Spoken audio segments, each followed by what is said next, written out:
Hey, this is Rick Brandenburg for Turf Bugs and Rock and Roll, and today we're going to talk about seeing clearly and being able to discern facts from fiction and that sort of thing. And one of the things that really is hard in this day and age is to figure out what's true and what's not true. And there's a lot of information out there that's very misleading. And some of you may remember, if you're old like I am, back in the 70s or so when Sears had a paint called Weather Beater. And they used to do a lot of advertising, and many times they'd go to historic buildings and they would paint the building and then they'd show it under adverse environmental conditions and how well the paint held up. Well, many years ago, decades ago, they did a commercial in Beaufort, North Carolina. And they painted a house that was called Blackbeard's house.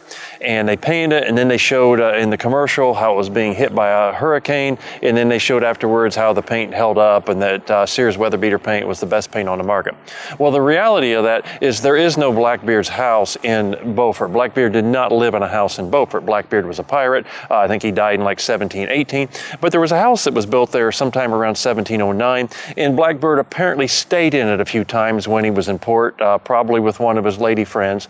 So he did probably step through the door a time or two. It was not his house. But they came in, they sent a crew in, they painted a house with Sears Weather Beater paint. They waited for a thunderstorm so they could film it. A thunderstorm didn't show up. So they hired the fire department to come in. They set up big fans. They had the wind blowing, and they sprayed the house with fire hoses, and they filmed it to make it look like it was a house during a hurricane. The reality is they did not paint Blackbeard's house and then look at the condition of it following a hurricane. They looked at it under staged conditions, a house that perhaps Blackbeard stayed in one time or another. Well, the reality is that story is only important if you're a history buff for North Carolina along the coast. The reality of it is that commercial probably didn't do any harm except perhaps to some of their paint competition.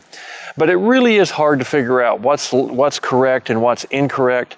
And that's true for us, but it's also true for the public. So when the public sees things about pesticides and the things we're using on turf grass, they see things about water use, they see things about, all the land that we take up and the products we use, the nutrients we use, whether or not those get in the groundwater, whether or not they do this, they do that, the impact we're having on bees.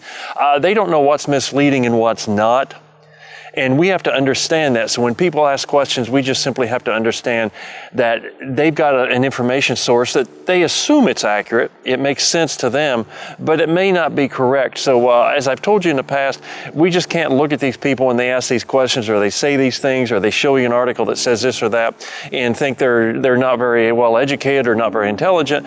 They just have a source of information that may be different from ours, and they're easily misled, just like we're easily misled on things that confirm our own biases. We'll talk more about this in the future. I never get tired of it, but hope that helps you for today.